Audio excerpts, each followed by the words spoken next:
What if we had another what if list full of weird and fantastical stories and outcomes? Welcome back, Nerd Squad. You're about to find out what would happen in that what if scenario as we present to you our top 10 weird Marvel what if stories. Get ready to get weird and let's get counting. Number 10. What if Jane Foster had found the Hammer of Thor?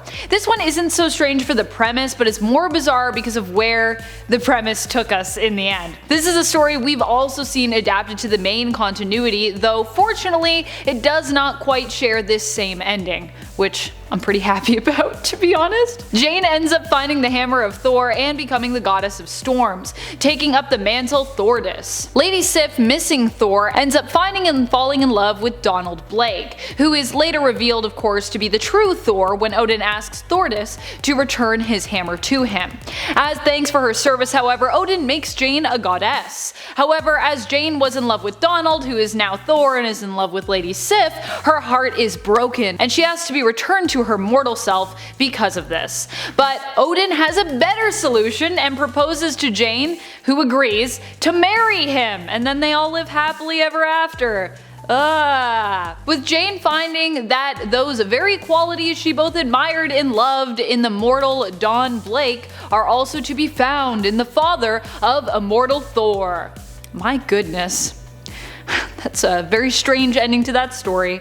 How about instead of being with my son, you be with me, his father, haha. Okay, Odin, what? I feel like I like it better when Odin just doesn't really like Jane. I think that works more. Is that weird? Number 9. What if the Avengers were the last superheroes on Earth? This story allows us to imagine what the world would be like if all the superpowered beings on Earth were defeated by the Avengers. At the behest of the Scarlet Centurion, the Avengers attempt to eradicate all superpowered beings, including themselves. In the end, after all threats have been defeated, they decide to disband, being the last ones with powers, in order to usher in an era of peace on Earth. They all go off to live their own normal-ish lives.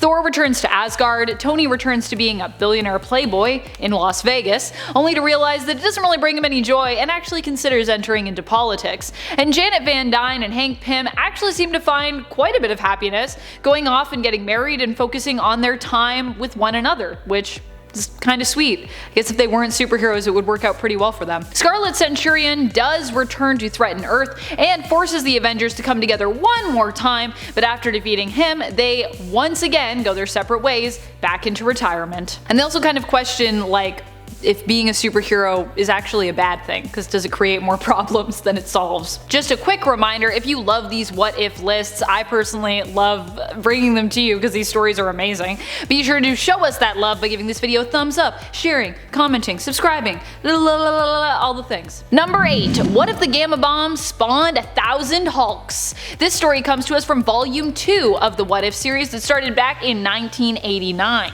In issue 71, we get to imagine a reality where instead of just one Hulk, or the members of the Hulk family plus Hulk, we had 1,000 of them, which I would say is ultimately too many Hulks. In this story, it was the bombing on Hiroshima that resulted in these thousands of Hulks coming into existence, survivors of the attack that were basically mutated, so they became Hulks. In the end, Bruce Banner, aka Hulk, who of course goes on to become the Hulk in the story, must attempt to stand up against this army and attempt to defeat it with the help of some friends. Number 7. What if Betty Brant, instead of Spider-Man, had been bitten by the radioactive spider? This one comes to us from a 3-part story and is simply one story within that. It is from the original What If series volume 1 from 1997, issue number 7. Here Betty Brant, instead of Peter Parker, is the one bitten by the radioactive spider, gaining spider-like abilities. While the story isn't a strange premise at all, like I don't think it's weird for Betty Brant to become, a version of Spider-Man, what really makes this one stand out for me in terms of its weirdness is Betty's costume here, which is it's something. It's also odd that in this alternate reality, Betty happens to be the only alternate person to become Spider-Man that manages to survive the ordeal, with both John Jameson and Flash Thompson in this issue, who are featured in the other 2 stories, dying as a result of gaining spider powers and attempting to use them. Instead of Betty choosing not to pursue the thief that kills Peter's Uncle Ben, she simply is unable to because she used up all her web fluid posing for pictures for Peter.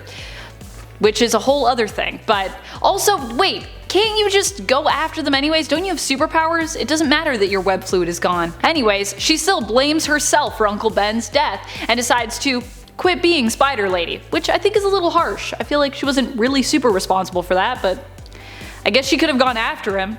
I don't know why she didn't do that. Be like, use your super strength, climb on walls, do any of the other things you can do. Number 6. What if Submariner never regained his memories? This story allows us to glimpse into an alternate reality where Namor never met the Human Torch and never ended up regaining his memories and returning to Atlantis, learning that he was the true ruler of the underwater kingdom. Instead, the Submariner remains unaware of his true heritage and ends up joining a ship's crew, finding himself inexplicably drawn to the sea.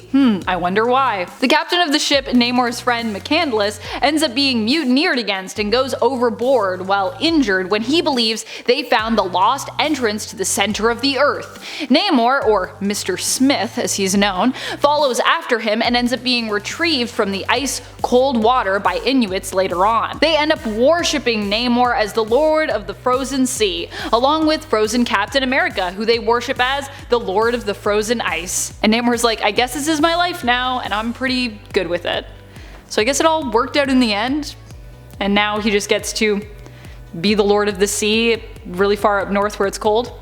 Cool, I guess? Number 5. What if Iron Man was trapped in the time of King Arthur? While all of these stories are based on things that actually did happen, this is also based on something that did happen, so if you think it sounds weird because it's just so random, that is a thing that actually happened, where Iron Man and Doctor Doom in main continuity traveled back to the time of Arthurian legend. However, rather than getting back home in this version while Doom manages to leave, he leaves Iron Man trapped in the past. Oh no! A weird turn of events ends up leaving Tony Stark as the ruler and king of England following the death of his friend King Arthur. Tony actually proves to be a great king and lives out his days there in the past just as an accomplished and celebrated ruler. I actually wonder what effect that would have had on the present, because I feel like everything would be very different if Tony Stark were the king of England. This all goes down in issue 33 of the 1997 What If series, so you can check that out if you want. Number 4. What if the Fantastic Four had different superpowers? One of them is just being a giant brain.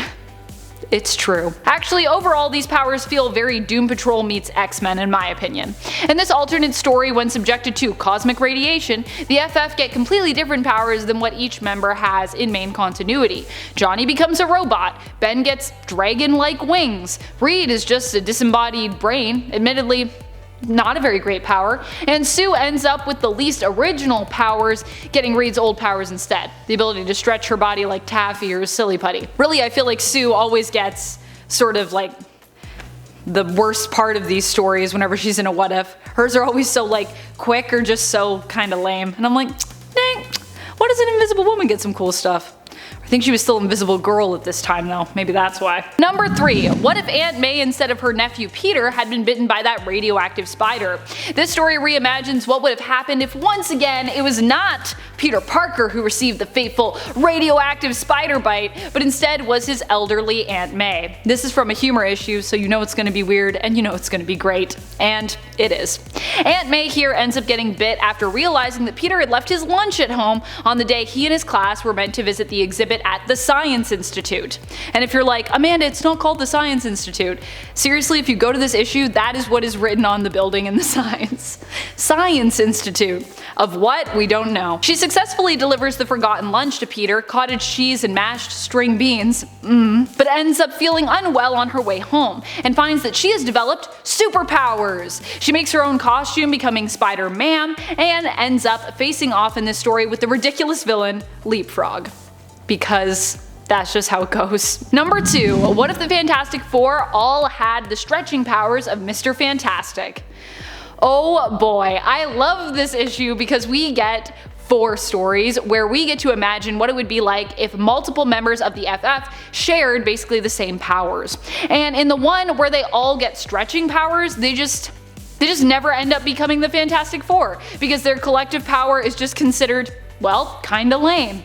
Sue in fact insists that they never let anyone know of their powers because she feels like, and I quote, a freak. Both Sue and Ben feel as though the stretching powers are ridiculous, monstrous, ugly, and dumb, while Reed and Johnny actually think they're pretty neat and even could be useful. Still, Sue and Ben's way of thinking wins out, so the Fantastic Four never become a superhero team. The end. Number 1. What if Thanos had changed Galactus into a human being? I really love this what if story personally. It comes to us from, once again, one of the humor issues of what if, so you know it's gonna be a riot. In this story, Thanos turns Galactus into a human being in order to defeat him, and Galactus ends up on Earth with no memory of who he was or is. He does, however, happen to look a lot like Elvis Presley, and even sings and plays like him too. He meets a woman named Gertrude who introduces him to the works of Presley, and Galactus is basically convinced that he must indeed be like an amnesiac version of Elvis Presley, returned from the dead. He goes on to have a successful music career, and when his memories are later restored by Adam Warlock, who also offers to return his power to him, he actually decides instead to stay on Earth and live out his life here as Elvis with Gertrude and her son Toby, which, I mean, fair enough, that sounds like a pretty good life. What are some of your favorite what ifs? Which do you think are the most bizarre of all of these tales? What ifs would you like to be answered? Let us know in the comments below. This has been Top 10 Nerd, and I am your host Amanda McKnight, reminding you as always to stay nerdy, YouTube. The captain of the ship, Namor's friend, McCandless, ends up being... These names make me laugh, and not McCandless really, but mostly Sharky in this. Sharky! Oh, my boy Sharky. Number fine. Number fine? That's not a number. That's a word. Well, I mean, this is actually based on a story that did happen, where Iron Man and Doctor Doom in main continuity traveled back in time to the time of Arthurian... Why can't I say words today? Well, I mean, this actually is based on a story... I mean, they're all based on stories that did happen, so I need to say this in a way that makes that clear that I know that.